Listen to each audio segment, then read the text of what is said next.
Hello, everybody. Welcome to my brand new podcast, Parenting and You, with me, Dr. Shefali. Today, we're going to be talking about boundaries. If there's one topic that throws all of us parents into a tizzy, it is, how do I create a boundary with my child? How do I create a boundary? Period.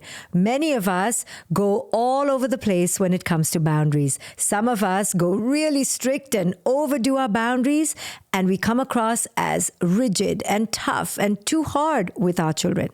And the rest of us, we are so bad in creating boundaries. We have such a hard time that it's almost as if we simply can never say no to our children.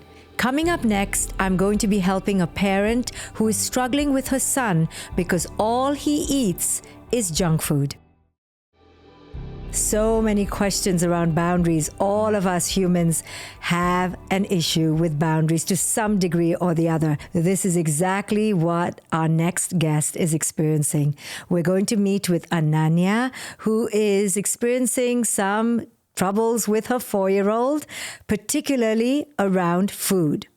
So welcome, Ananya. Tell us what your core struggle with your son is. Thank you, Dr. Shefali. My biggest struggle with my 4-year-old is getting him to eat nutritious food.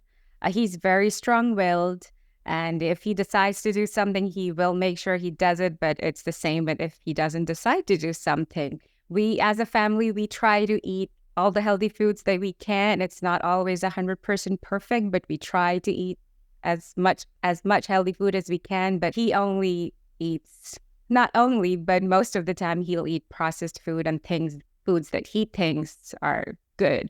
Okay, so I can imagine that meal times are really anxiety producing for you. They absolutely are. I think the cumulative effect of this anxiety is sometimes gets me questioning my sanity, but that's very true. Are you showing that insanity outside in behaviors like yelling or frustration or quick temper?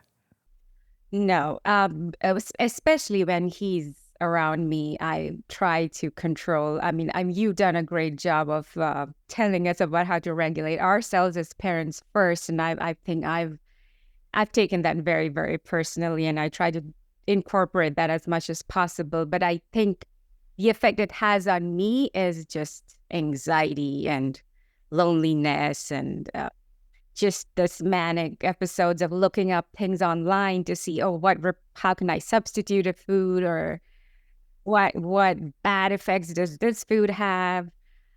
That type of anxiety around him. He doesn't know. He feels very safe around us. Yes, around food, so many of us parents, especially mothers, have so much anxiety because it's our greatest wish to give them the most wholesome and nutritious food. And then it's our worst nightmare when meal times, which we think of as the most, nourishing times with our children, something that we all look forward to, when these become rife with anxiety or chaos or struggle, we get heartbroken. So I'm sure you've experienced a lot of sleepless nights around unnutritious food. So tell us, really simply, what are we talking about? Is it Cheetos and Doritos and ketchup and fried food? And that's what you're so anxious about? He loves Takis, corned tortilla chips. His favorite snack is Takis and some Cheetos, and then he'll eat Sour Patch Kids.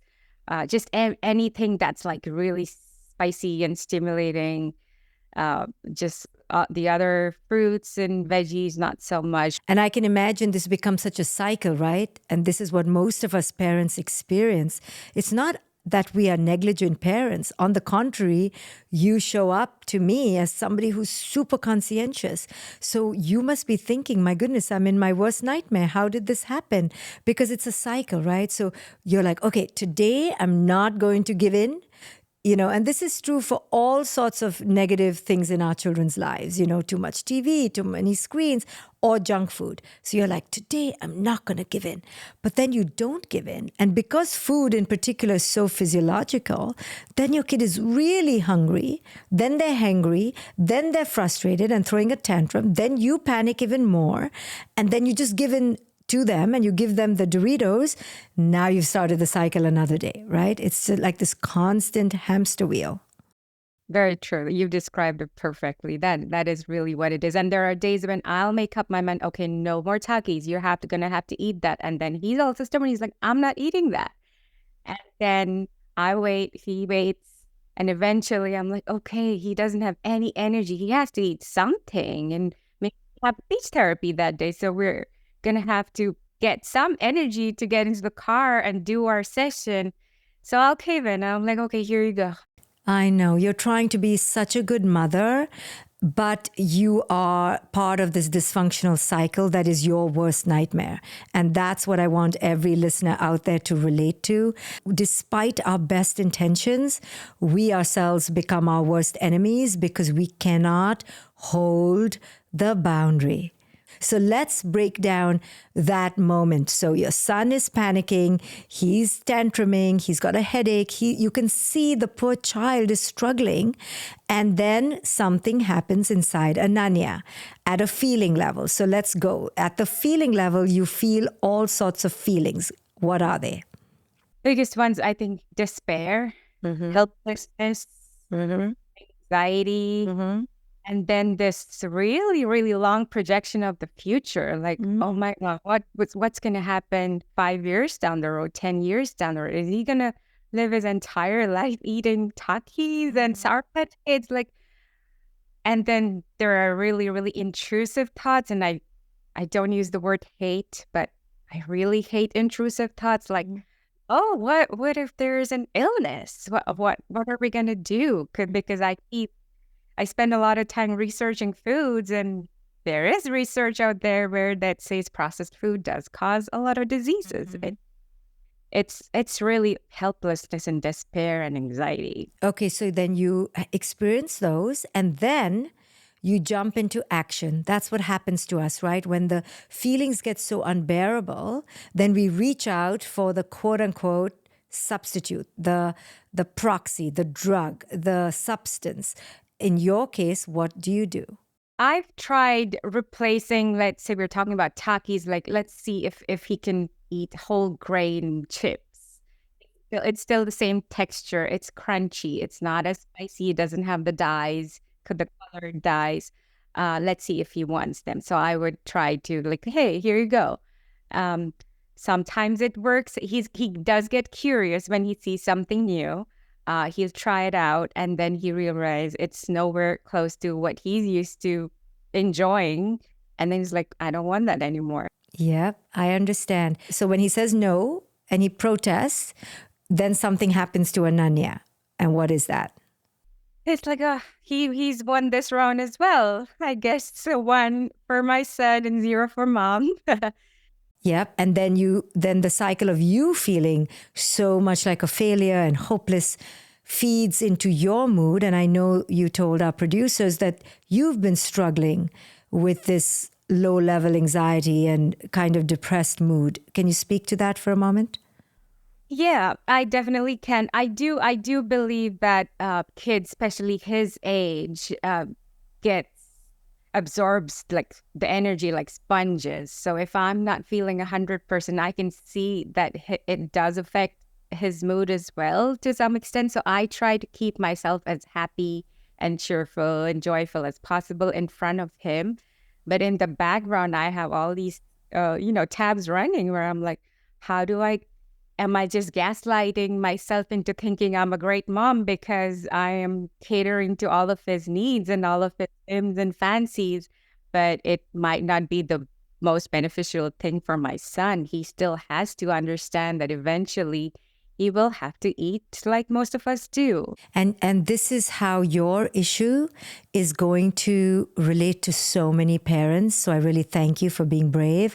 And I want other listeners out there to listen to what I'm about to say, because here's where Your issue around food relates to almost all of us as parents. Here it is.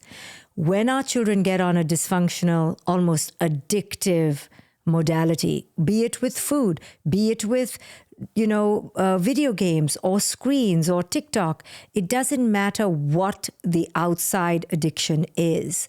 What happens to us is that we, without realizing it, with the best of intentions, we begin to enable the addiction. And that's what you are, without realizing, doing. You think you're just loving your child. You think you're just giving him some food to appease his hunger. But what you're not realizing, perhaps because you're so in it, when we're in it, it's hard to realize, is that you are enabling a very toxic, dysfunctional addiction to a certain behavior. In his case, it's this crunchy, fully hyped up processed food, which obviously we get addicted to in this modern world. So salty, so crunchy, so spicy. It's like the video gaming addiction of today. It's the dopamine hit. Why do you think we all love ice creams? Because it gives us feel-good hormonal pleasure. It's a chemically inducing, happy place that we enter. And I don't blame us for loving those chocolates because it makes us feel good. It stimulates our dopamine and gets us all into our endorphin rush that eliminates any negativity for a moment. But then we all know, like any addiction, the sugar crashes and boom, here we are again. So I want you to now sit with that and shift from I'm helping my child, I'm loving my child, I'm taking care of my child, to I'm enabling an addictive pattern. So when I say the latter, what comes up for you? Doesn't feel good. It makes me feel like I am part of the problem. I at some level, I think I do know that, and I do realize that. It's just like when it comes to like practically not saying no more, and then sitting with the tantrums. Oh, we have this, and the other thing to do for the rest of the day, and he's, like you mentioned, hangry and just has no energy. I'm like, how do we go on with our day? Beautiful. Beautiful. What you're asking is, like any parent would ask, how do I break the bloody cycle? It sounds so easy for you, Dr. Shefali. You're just sitting there and telling me to break it. But you have to be there with my kid when he's a raving lunatic and climbing up the walls in hunger. No parent will be able to sustain that. Listen, I feel you. I get it. Here's the thing. If you are telling me, right, let's just take ourselves out of, your own story and try to hear what you're saying. You're saying we have a big problem, number one. So it's fabulous that you recognize it. Number two, you're saying this is an everyday situation. It's the same cycle on repeat. So what you're really saying is, I don't know how to stop it. And you are somehow magically thinking that somehow, somewhere, this 4-year-old is going to change his ways. It's not going to happen, right? When are you, and this is all of us parents, when are we going to see the writing on the wall? This is actually any addictive pattern. Many husbands and wives have to go through this with each other, where the writing is on the wall, but denial is reigning supreme. So your denial is causing you to believe that your child will change the pattern. And I'm here to wake you up with love and compassion, saying, no, I'm empowering you. You can change the pattern. The only person who can change it right now is the mother. And I know that feels like a burden, but if you could just, enter a place of empowerment rather disempowerment, then we can proceed, right? If this disempowers you and you feel like, why is everything on me? And you enter victimhood, then you're entering another cycle, right? And most people who enable, they're called enablers, right? You in this situation are an enabler. Typically, people who are enablers enter victimhood and then they never activate change. So I'm here to kind of jolt you a little bit. So I'm here to jolt you, like spark you into action. Here's the action you need to take. Your child is addicted to life-threatening foods. Just like if they had diabetes or an infection and they kept taking the very thing that spikes the diabetes or spikes the infection. You as a mother, if you think of it as a physical issue, you will do anything to stop giving them the toxin, right? So you have to look at the food not as food. It's a toxin. So when you're saying no to him and he's screaming, he's the addict in withdrawal, wanting his toxin. I know it makes you feel guilty, but if you can see it as a toxin, then you will feel as a benefactor, not as an enemy of your son. He doesn't understand, but I'm keeping him away from the poisonous snake. He doesn't understand, but I'm actually helping him not get a bigger infection. You see, your child is not going to say, thank you, mommy. Thank you for taking away the cookies. Children don't do that. They're like, sugar, sugar, I want sugar. So you are taking away the evil, the toxin, the addictive substance because you're a good mommy. But in those moments, you feel like a bad mommy, you see? That's why you give in. That's why most of us don't keep our boundaries, because we don't realize that our boundaries are benevolent for our children. We feel so guilty. And you're not buying into your own boundary, Ananya. See, you somewhere think it's still food. And if you knew that it was plastic, that it was poison, that way you won't give it, no matter how much he cries. At some point, every child stops crying because they have a soothing mother like you. Eventually, he will eat something else. But if you can't break the cycle at 4, how are you going to break the cycle at 14? Something to keep in mind. That's very true. It's hard, isn't it? In those moments, you have to say no. And I can guarantee you that by nature, you're more a people pleaser, right? You're a sweetheart, a people pleaser. You say yes. But guess what? You're saying yes to your own need to please, but you're not saying yes to your son's well-being. So try to remember that. I know it's hard. It'll be 1 week of hell. So I recommend you cancel all activities, cancel every other stress, and tell yourself we are going into recovery. We're going into a detox program. Everyone is going to be acting out and in withdrawal, and it's going to be painful. Listen, withdrawal is, intensely anxiety provoking for people. That's why they don't go to recovery. And if you look at it as your mini recovery and just handle yourself and take care of yourself, but remove the added pressures, you have a chance to turn the corner. And guess what, Ananya? Once you turn the corner, you are going to attain freedom, because I know you feel encaged by this food addiction. Yes. You want to be able to eat anything with your son that you eat, right? You want to give him pasta and rice. You don't want to be restricted to processed foods. Mm-hmm. So if you want your liberation, you need to go through 1 week of a detox program. And I recommend you do it with a coach. I have a coaching institute. I have lots of coaches that can help you, because you need the support of somebody to tell you 1 more day, 1 more moment, 1 more meal. You need support because you're so scared to, do this alone. Yes, very true. I feel that the few attempts I've made, and even like speaking to that, he didn't want to give up his baby bottle for the longest time. We got him off the bottle when he was 3.5 years old. That was causing me so much embarrassment just when we were out and about. And this is a 3-year-old, and he's 100 percentile kid, very tall, very big, using a baby bottle. And we would get these funny looks from strangers. And that's kind of what the approach I took was, okay, no more bottles. And it was really hard. But I wish I had somebody just to be like, okay, you're doing the right thing. You look at boundaries as perhaps, oh my God, I'm being so mean. No, many boundaries are actually life enhancing. They are life sustaining. So that's the direction I want you to move toward. Okay, I hear you. I like that advice.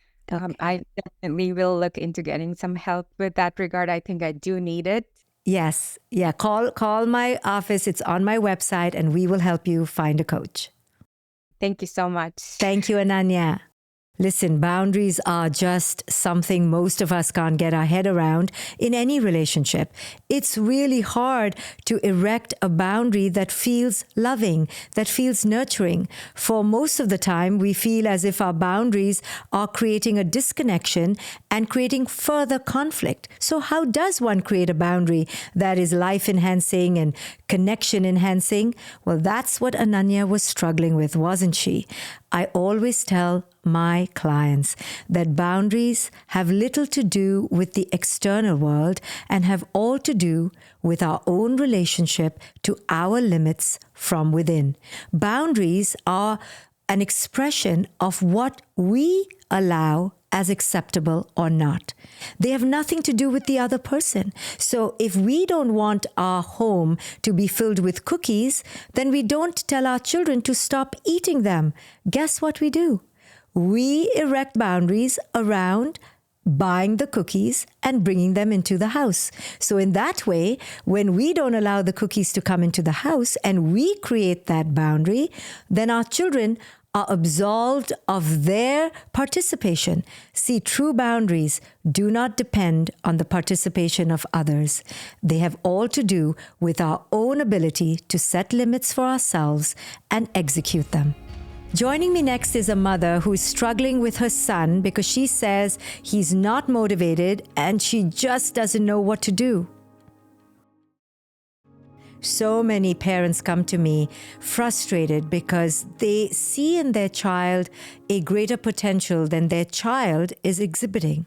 And they often feel frustrated trying to find the right strategy to motivate their children, right? Whether it's to motivate them to eat the right food or to exercise or to study.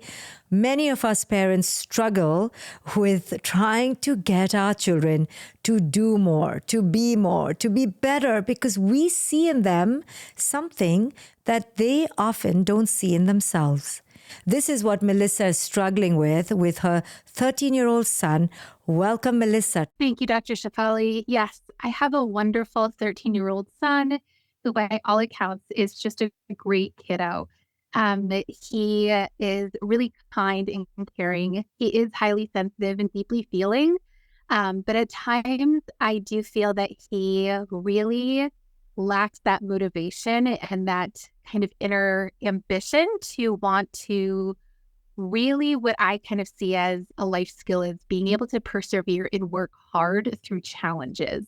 So that could kind of manifest in school at times, and that could also manifest in sports with him, or even just doing daily things around the house. But it really, I feel sometimes really bothered when I see that he doesn't really try as hard as I feel like he could try. I feel like in the real world, right, we all know that sometimes if there's a problem or a challenge, you have to give it, 6, 7, 8, 9 tries to get either a solution or to get to your goal or to get to where you want to be. You can't give up the first try. And so sometimes when I kind of perceive that he's giving up too easily, I find myself struggling with how to motivate him, what to say, what to do, if I should just completely step away from it, and let him find his own way or let him fail, so to speak. But I'm not exactly sure where to go with that because I do see his potential. For example, in math, he has always been really strong in math in school. And recently, he was struggling a little bit. He's in an advanced math class. But he was struggling a little bit. And so we were talking about possible strategies that he could use. And one of his responses to me was, Mom, I almost hope they put me down a level next year in math so that it's easier for me. And I think I found that a little bit challenging because as opposed to kind of maybe utilizing some of the strategies that I was trying to offer him, he'd rather do something that was a little bit easier for him as opposed to kind of working through something that I think he has the potential to do. I hear you. I hear you. So what you're saying is that you don't like when your child doesn't take the, more challenging route and push himself. And it bothers you. It frustrates you when you see your child kind of opt out and take the easier route, right? Because you want him to be gritty. You want him to have resilience. You want him to develop those life skills so he doesn't buckle under pressure. So when you see him buckling under pressure or afraid of failure, that makes you nervous and concerned for him. Right, exactly. I think every parent wants the best for their child, and life isn't easy, and for anyone, there's always challenges, no matter kind of what walk of life you come from. And I just want him to have the tools to know how to persevere no matter what the situation is, and not kind of take the easy route. So when he takes the easy route, I know your child is deeply feeling, right? We call them deeply feeling kids, DFKs, or highly sensitive people, HSPs. So these are the acronyms that are used often in psychology to describe more sensitive humans, like our children can sometimes be. So when he displays that, what is your most unconscious reaction? Give me the most unconscious thing you've said or the way you've reacted. The worst. Tell me. Oh, it's so shaming, I think, for me to kind of say like the worst thing that I've said. And as someone who I think would be typically sensitive myself, I feel so kind of shamed for like the worst thing I've said to him, which is probably just like, why are you like this? Like, why, like, this is not going to be good for you for the long run, and I think I'll express frustration. I'm not really a yeller, but, Yes. I even say something like, why are you like this? Afterwards, I'll take a step back and I'm like, why did I say that? Like, that was really, I think, hurtful, because if someone said that to me as his age, I would feel really hurt. But I really admire your courage in admitting that, because so many of us parents do this without realizing. What we do is that we mix and marry the child's behavior with their personhood. We do this in couples too, right? If your husband left the dishes out there, instead of saying, hey, I'd love you to do the dishes, we say, why are you always like this, right? So similarly, we are taking our children's behaviors of not trying hard enough or giving up too quickly, and we make it about their personhood. And that's the difference between shame and guilt, right? Guilt is feeling bad about something we did or did not do. And shame is feeling bad about who we are. So whenever a parent goes to that place, it's a little bit of a red flag for the parent to go, okay, now I am going into a different place with this and I need to check myself. So I'm going to ask you that, what kind of child were you as, a student, as a wife, and then you grew up to be a wife and a mother? What kind of work ethic have you always had from childhood on? I was one of those kids that was similar to my son, where school came really easily. I was a rule follower in the gifted kind of programs.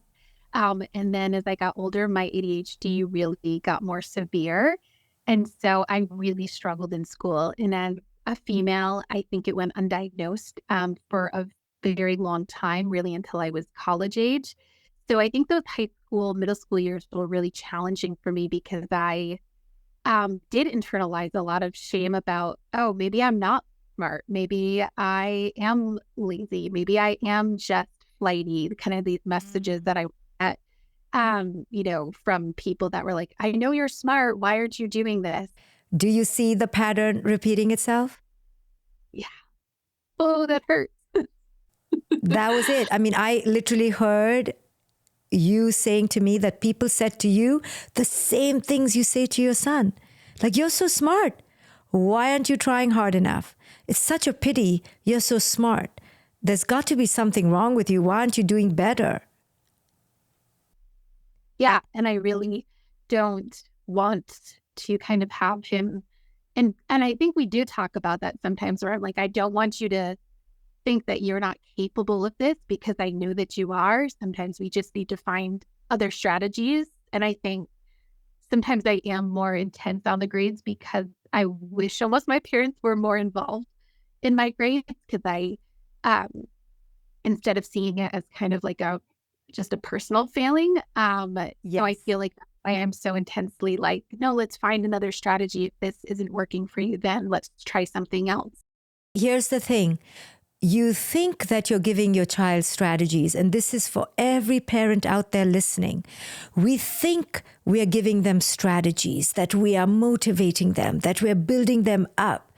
But because we are coming from our own panic and from our own perfectionism, our children only hear shame. They hear all the things they're not doing. And actually, we make them want to do it less because they're seeing, you see, that it matters so much to us how well they do. And the minute our children sense that the grades matter so much, that the outcome matters so much, now we actually cripple them into this sense of perfectionism and now this debilitating sense of fear of failure. So you've just projected onto your child that same lack that you were given from your people in your childhood, and you are, without realizing, in the role of cheerleader, actually bringing him down. You are so invested in his progress, in his goals, that you're making him so afraid of failing. And this is what we do. You know, the boundaries we think we're creating sometimes are actually communications of you're not good enough. You think you're creating like, hey, you can't watch the TV anymore because you're trying to motivate him. But actually, you are inadvertently telling him he's not good enough. So what do I do, Dr. Shefali? How do I change that pattern? Or like what messages do I just stop talking about it and let him do his thing? First thing is to check your own anxiety. I always tell parents who want to know, how do I make it better? Well, the first thing has nothing to do with our children. It has all to do with our own internal state. How are we entering the room? How are we showing up in our bodies, our tone, our energy? But we can't fake it because our children will pick up on our deception. So the first thing I need you to get really clear on is your level of anxiety. It sounds to me like you are extremely anxious that your son will A, go through the same kind of fate you went through, and B, that your son will fail in life. Now your son picks up on that energy and he's afraid now of being a failure. So when people are afraid of failing, imagine if you went to a park and everyone was doing these hurdles and you felt you couldn't do the hurdle. Wouldn't you then go to another park or leave or make an excuse or procrastinate because you didn't want to make a fool out of yourself in front of other people? Now this is what's happening with your son. What you are interpreting as a lack of motivation, I'm interpreting as a fear of failure. And it's coming from mommy's perfectionism and her own fear of what happened to her being repeated. But you are the one who is repeating the pattern. Do you see that? Yeah. It's really, I mean, I think it's tough to know how to let go of that anxiety and let go of Well, here's what I'm going to tell you. When you were young and struggling, did it really help you when people said to you, you're so smart, you're not living up to your potential. If only you lived up to your potential, you'd be amazing. Was that encouraging, or did it actually make you feel worse? No, it made me feel worse. To this day, I feel like I'm still chasing that desire to. Yes, I'm going to tell you one of the biggest secrets I tell parents, the biggest jewels I give them, is that this whole idea of telling our children that they are not reaching their potential is actually a toxic message. because we've been raised with that message, all of us, right? So we think like that's the secret sauce. We'll just keep telling children, guess what? You can reach a higher potential. That makes you feel worse. It's like you just threw a dinner party for your friends, and then all your friends said, it was good, but it wasn't up to your potential. Wouldn't you feel so mad at them and angry, and you will feel like, I'm never calling them home again? Do you see? You become failure aversive because somebody has made you so conscious that you're not living up to your potential. This is what your son is doing. And we think they're not motivated. We think that they are not, disciplined. They're afraid of failing. They're so ashamed to fail because we've made it feel like failure is a curse. And that comes from you, from us parents. We pass down our own conditioning around failure from our lives because we were so shamed. We pass that shame onto our children. So you said to me, I don't know what to do instead. I'm going to tell you how. This is what you do. Just like when you were a child, you wanted to be told, I trust you. You are going to show up the best way you know how because you love yourself. And when you're ready, it's all going to be effortless. So take your time, start loving yourself and trusting yourself because I trust you. Now, if you had been told that, sure, you may not have immediately gotten A grades, but what you would have not gotten was a crippling sense of shame. So when parents ask me, what should I tell my child? I always say, don't tell them they're not living up to their potential, because who knows what that potential is? Is it Olympic level potential? Is it opera house level potential? Or is it B grade potential, right? It's not fair that we put this vague ideal that can never be reached onto our children, because then they feel who they are right now is not good enough. So what I'm going to challenge you and all parents listening is to move away from anxiety and lack into a state of abundance. So when you see your son, instead of pointing out all the ways he could do better or that they could shine more, I want you to celebrate, honor, acknowledge, own, notice, pay attention to all the amazing things they are doing right now. Build what is there and not focus on all that could be there, right? That's what potential is, all that could be there. But we don't know, but we're imagining. But that makes us all feel like we're not doing enough. Every human being, Melissa, including you when you were young, tries the best they can with the level of consciousness they have. Start celebrating the small wins instead of focusing on the potential grand wins that may never come. So when he says, Mommy, I think I want to be really good in my class, maybe I take a lower math class, instead of getting upset, which is your own sense of perfectionism, tell him, I totally understand. I get that you want to succeed. So here's what we're going to do. Can we try one more semester with no fear of failure? Like just try the hard math, but I'm going to take out all fear of failure. You know what I'm going to do? I'm going to not see your grades. I don't even want to see your grades anymore. I just want you to try. And then at the end of the semester, you will decide what level is good for you, because I want you to own your own decision making. Wow. Yeah, that makes a lot of sense when you say it like that.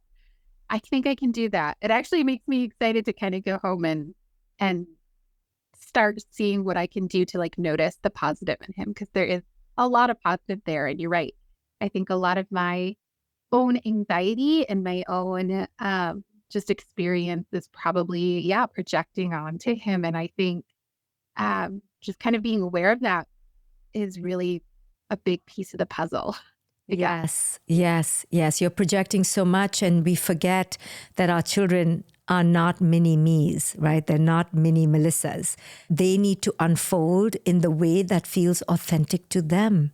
So we cannot impose unrealistic standards on them just because that's how we live our life. And I can guarantee you that you still to this day are crippled by your own sense of lack and insecurity.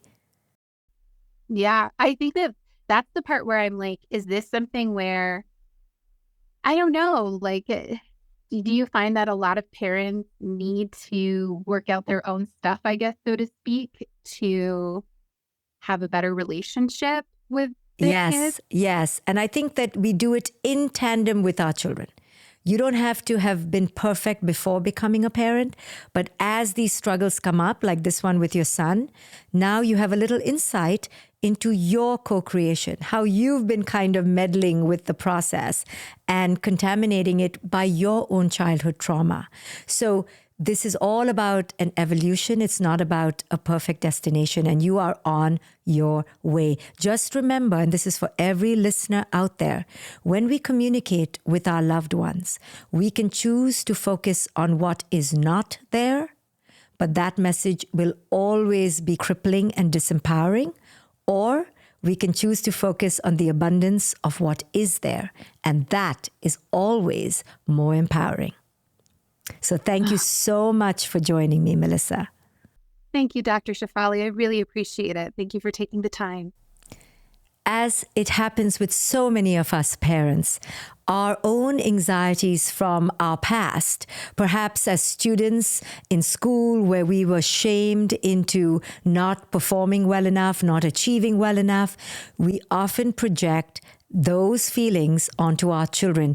And because we are now the parent, we want to control our children. And that's what we saw Melissa doing. She saw that her son was not performing up to par, just like she hadn't done as a child. And she still remembers that trauma. She's so trying to control him from not repeating her mistakes.